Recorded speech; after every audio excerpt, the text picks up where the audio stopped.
That's right. Always have a good meeting in the city of Sacramento. Okay, it's 2 o'clock, everybody. If we could ask the clerk to call roll. Councilmember Ashby. Here. Councilmember Harris. Councilmember Carr. Councilmember Jennings. Here. And Vice Mayor Guerra. Here. We do have a quorum. Thank you. If you could all join me for the Pledge of Allegiance. I pledge allegiance to the flag of the United States of America and to the republic for which it stands, one nation, under God, indivisible, with liberty and justice for all. Thank you. We have anything to report out for closed session since we didn't have closed session, Madam City Attorney? Nothing to report out. Madam Clerk? Vice Mayor, we are to the consent calendar. We would like to pull item 8 for a separate vote. And I believe Councilmember Harris had some comments on item 14. I do have one speaker for the consent calendar. Okay, we've got, we'll go ahead and start with public comment. So public comment is from Richard Dana on items 7 and 19. Good afternoon. Richard Dana with the Sierra Health Foundation. I'm here with Danielle Lawrence, the Executive Director of Mutual Assistance Network. This has been a labor of love. This is over 4 years in the making. We're just getting to the point where we're going to be breaking ground soon. So I think I'm just saying thank you. Hi, much appreciation for the city of Del Paso Heights or the community of Del Paso Heights. Much appreciation. Thank you very much. Thank you. Thank you. Thank you very No more much. speakers. There's no more public members from the public. Is there members of the council? Councilmember Harris. So this is regarding item 14, which is Fire Station 14 in my district in District 3. It's very unfortunate that this project received only one bid. I know in the pre-bid walk there were at least 5 people interested. And in fact, I know and staff knows that several of these bidders declined to bid on Station 14 because of the citywide PLA that we instituted. So what that tells me is we are in fact decreasing competition. What item 14 does is say, okay, let's reject all bids and then negotiate with the one qualified bidder who is still interested in the project, the net result of which will be value engineering on Station 14, meaning that we have to take off amenities of the project so we can get it down into the framework of our ability to pay for it. Essentially what we're going to have now is a stucco box instead of a good-looking fire station with fewer partitions, perhaps less efficacy for the fire department, and this is at least a minimum 30-year investment. I bring this up because, as I've said before, there is a real cost to this PLA, and if we are going to, this is the second one in 2 weeks that we have rejected bids or didn't get bids enough to make a project go. Last week, the bid came in 40% over the engineer's estimate. This week, it's 30% over the engineer's estimate. This is becoming a problem. If we don't get enough bidders for these projects, we're not going to be able to afford them. So I ask you, Ms. Assistant City Manager, as I have asked before, that the manager's office start tallying the effects of the PLA and putting a number to them. You know, we are going to have to value engineer this project to the tune of $1.7 million. Well, that is a lot to cut off a $9 million project. This is becoming problematic, and I think at some point we're going to have to revisit this PLA or at least have a very robust discussion about the cost of projects in our city. I'm reluctant to vote for this. Essentially what we're saying is we're going to go ahead and negotiate these downgrades to the project. If we did reject it all completely and waited and rebid it, it's very likely that bids would come in higher next year if we got any bids. The point I'm trying to stress again is that the citywide PLA has a cost attached to it. It may not be in our best interest, or there may be a way to revisit it that if we do not get adequate bids for a project, perhaps we can go out again without the constraints of the PLA attached to that single project. These are ideas I wanted to present to the council because I believe it's going to keep coming back and keep coming back. This is a very significant project in District 3. It's a very significant project for the entire city.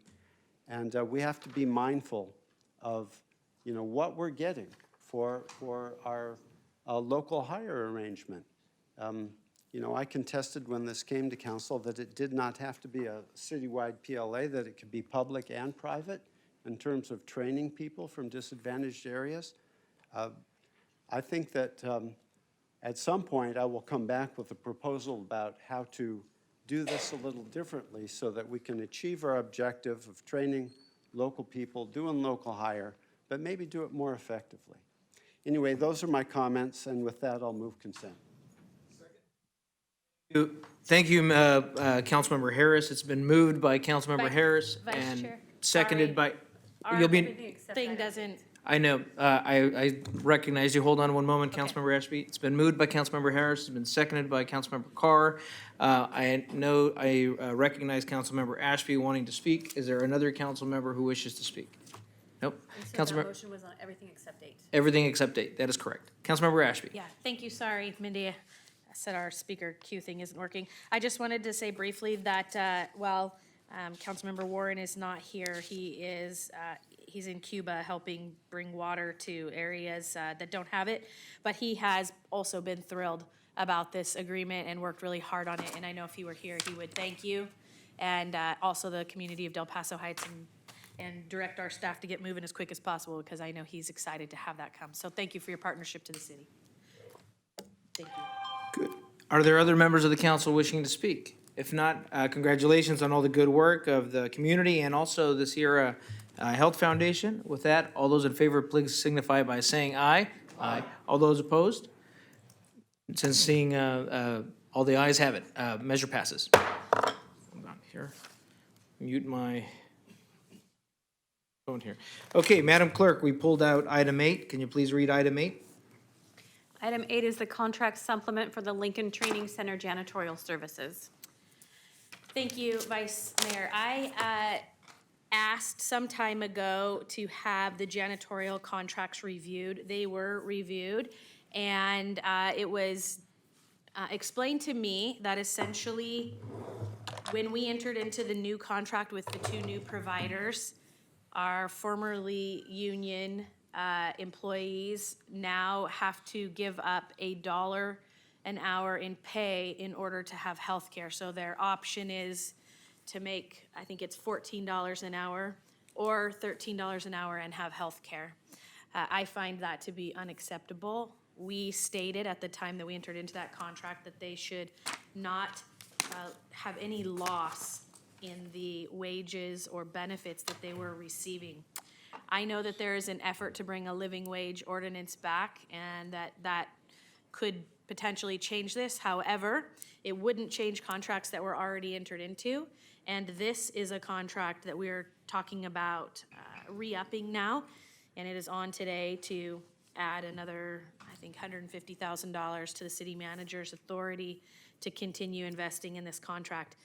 And on principle, I've stated this before, but I've gotten to know the janitors in our building over the years. Many of them are older women. Many of them are English second language. Many of them are taking care of family members who are sick or hurt or injured, and they need health care. And I don't like the idea that those ladies are foregoing their own health in order to work here and help us. And that $1 an hour should be something we should be able to manage. We should take care of our own. I don't think we are. And I will not vote yes on any contract supplement until that is resolved. So I'll be voting no on item 8 today. And that is why I asked for it to be pulled for a separate vote. Very good. Is there any further discussion? Councilmember Hanson. Thank you. Thank you, Mr. Vice Mayor. I just, given that this was pulled and it sounds like Councilmember Ashby's voting against it, Mayor Pro Tem, if one other person votes against it, it will fail. One of the things I'd ask the staff, I don't know if we have staff here for this item. Could you come up for a second?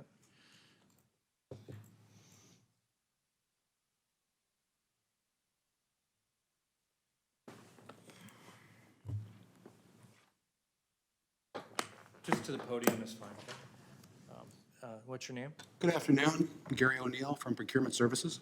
Hi, Gary. Hi. You may not be the right person to answer this question, but is there amount of time that this can be continued to allow the issues that Councilmember Ashby has raised for them to be addressed? I'm sorry, are you asking to extend the contract? No, I'm asking if this can be continued to a later council meeting so the issues that were raised can be addressed adequately so that the item doesn't fail today. Yes, it could be. We are following what is in the city council ordinance on living wage. Okay, so the contract with Lincoln does not expire immediately, and we have time to resolve this. Correct. Okay. Dawn, did you want to add anything? The expiration date is the end of October. Okay, so we do have some time. So what Yes. I would suggest is just in the interest of trying to resolve this, maybe to support not only our workers, but our colleagues as well, is to continue this, but also I'll make a motion to continue it with direction that we include Councilmember Ashby's request so that when it comes back, that issue has been resolved. Yeah, I think that's fantastic. So maybe we continue it to the end Yeah, of we August. need a date certain, no? No date certain. Just to continue it? Okay. Well, I So think I'll- prior to the end of October. Yeah, Right. so I'd prefer it come back, what do you think, early September? Yeah, that sounds great. Okay. With the direction to staff that we include the Councilmember Ashby's direction, so I'll make that motion. Thank you, second. It's been moved and seconded. I know we are, I do want to thank staff because I know we are working on the living wage issue, and this will be coming to law and legislation to discuss with further detail. The only direction that I would say is, let's figure out what the timing is on that so that the left hand is talking to the right hand, and we're not bringing back an item here that may also be coming back to law and ledge. So if you're okay with that, Councilmember Hanson, I know you're a member of law and ledge. Are you okay with that as a second? Then we'll go with that. So the motion is to postpone this item, to reschedule this item to a date to be determined by, we'll say, the city manager based on the direction from staff here. I also agree that, and I've spoken with some of the advocates from the janitorial and security services workers, and that I do appreciate the staff sitting down with them and working with them and understanding that the original intent of where we ended up was to ensure that the ordinance provided healthcare as an option for them. And time has passed, and it's created an environment where employees are not getting that and actually having to forego some of their own salaries. So this is a noble effort, and I hope my colleagues will support this in the future. But with that, the motion is on the table to postpone the item. All those in favor signify by saying aye. Aye. All those opposed? Measure passes. Okay. Thank you. Madam Clerk?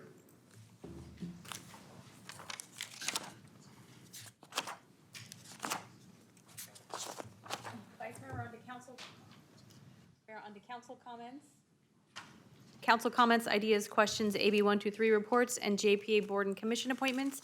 And I do have some commission appointments to read into the record. Okay, let's go ahead and read the commission appointments in the record first, and then we'll go into council comments. Thank you. To the Compensation Commission, Louise Sumter. To the Ethel McLeod Hart Trust Fund Advisory Committee, Amar Fadnius and Xavier Martinez. To the Retirement Hearing Commission, Barry Boyd. To the Sacramento Disability Advisory Commission, Al Hernandez Santana, Brandy Tuzon Boyd, George Perry. And lastly, to the Sacramento Housing and Redevelopment Commission, Barry Boyd. Thank you. Thank you, Madam Clerk. Members of the council wishing to speak? Councilmember Hanson. Okay. I just wanted to raise an issue that came up. I've talked to city planning staff about it, but right now this is a law and ledge request.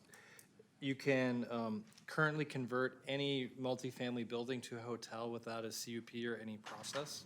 So I've talked to the planning staff about closing that loophole, especially during the housing shortage, that we don't want to see important multifamily buildings converted where the tenants could be evicted or that housing stock displaced. So I just would like that to be followed up on, and we can do it through the bundle or another way. Thank you very much. Councilmember Harris. Thank you, Vice Mayor. I have a couple of brief announcements, and then I have a little bit of information to share with my colleagues. The first National Night Out is next Tuesday, August 6th, and I look forward to visiting, probably 5 or 6 neighborhood associations. There will be a community meeting for the general plan update next Wednesday, August 7th at 5:30 at Grant Union High School, and I'm making this announcement for our colleague, Mr. Warren. And next, Madam Clerk, can you put something up on the... So, colleagues, if you'd hit overlay projector A and then touch your screen, you'll get the full screen thing. I've got a little slideshow for you.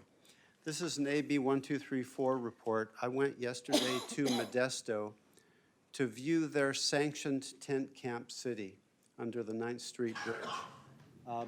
You know, this has made news, even nationally, I believe.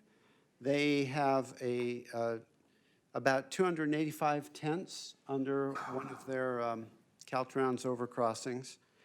They did this as a reaction to the fact that camping in their public parks was so profligate that people were not going to their parks for fear of their safety. And they thought, what can we do? We've got to do something. They found this spot. They got tents donated, and so they created basically a loosely organized tent city. Now, in the past, I have railed against tent cities. When we went to Seattle and we looked at various iterations that they had up there, they were marginally effective, but didn't seem like a solution. However, for the city of Modesto, this is an interim solution, and I propose to my colleagues that it may be viable for us in the temporal displacement of having the money to stand up shelter beds and having no site to do anything. Capitol Park will probably come in line in the next few months, but it's going to start out slow. It's only going to be about 40 shelter beds for a while. Cal Expo is still under negotiation, but it's not moving well. Alhambra X is still a possibility, might come online next spring.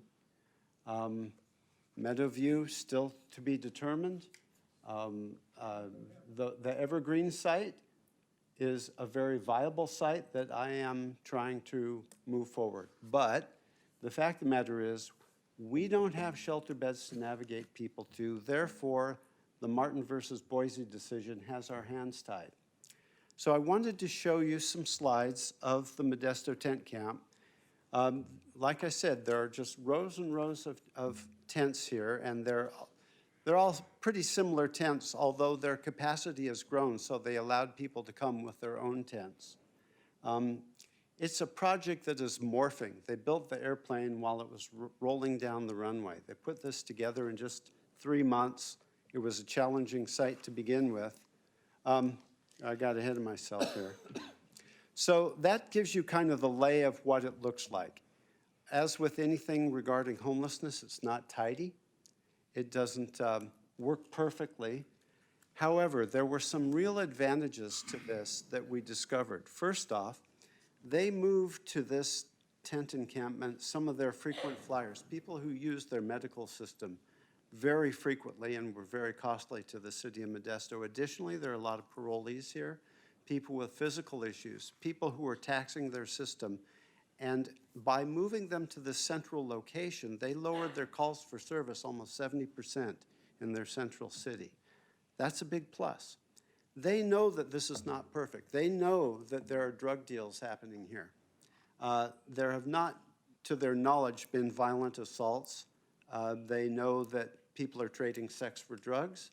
They know that there are some illicit activities, but they also know that they have created a fair amount of safety for a lot of the participants, and they have people wanting to come into this shelter every day.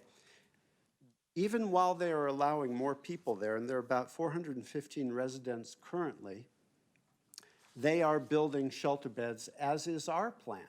They are putting together some interim beds at their Salvation Army and converting a motel so that the people from this tent encampment can move to a more stable housing situation when those beds come online. As an interim step, this seems to have viability. I want to tell you who I took down with me yesterday. I took Chris Conlon, our Assistant City Manager for Public Safety, Gary Lindsay, Deputy City Attorney, Ryan Moore from the Director of Public Works, Jerome Council, Integrated Waste General Manager, Bridget Dean, Public Social Service Administrator, Bill Wan from our Impact Team, Ryan Wu, Impact Team, myself and David Gonzalez went down. So a pretty robust crew.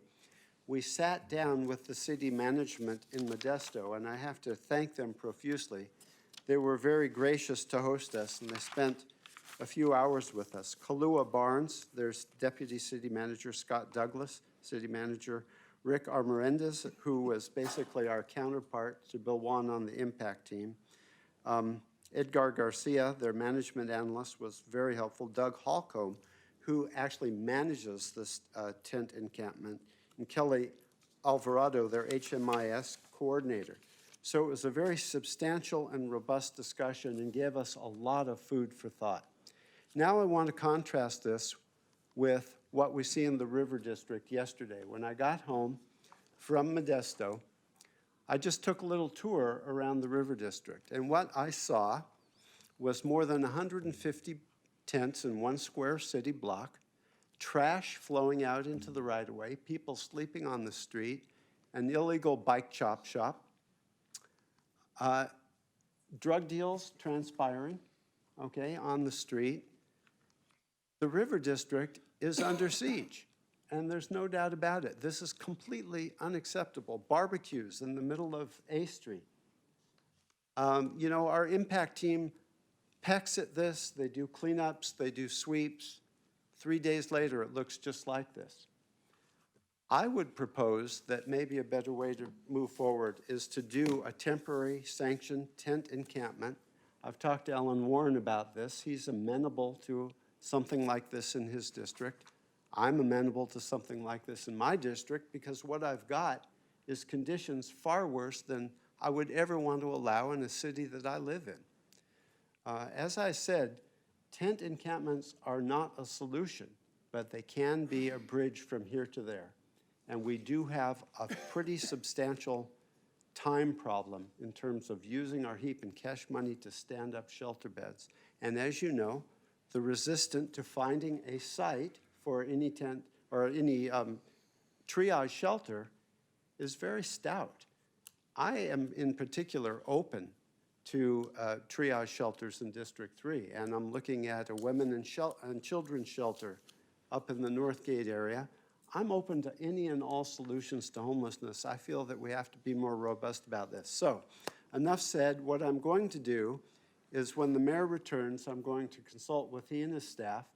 We're going to look at the numbers. By the way, the city management from Modesto gave us the complete number set for this camp, exactly what it cost them, and also an analysis of costs versus benefits for them.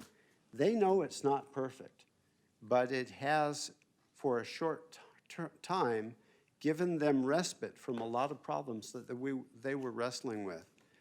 So again, a lot of food for thought. I think that this council should consider it, so I will be back in the future with a proposal once I consult with Mayor Steinberg. Thank you for listening, and I got to tell you, if you would be so kind as to go out to the River District, to Ahern and North A, walk around. If you walk around, be careful. There's a lot of people who are on meth out there. It's not exactly safe. It's a real problem in this city. It's a problem in every city. It's not unique to us, but there are solutions long-term and short-term. Thank you, Councilmember Harris. Councilmember Jennings. Thank you very much, Vice Mayor. Councilmember Harris, thank you for that report, and thank you for your work in going to see a strategy that may be successful here in Sacramento. It may be a bridge, as you call it, from here to there.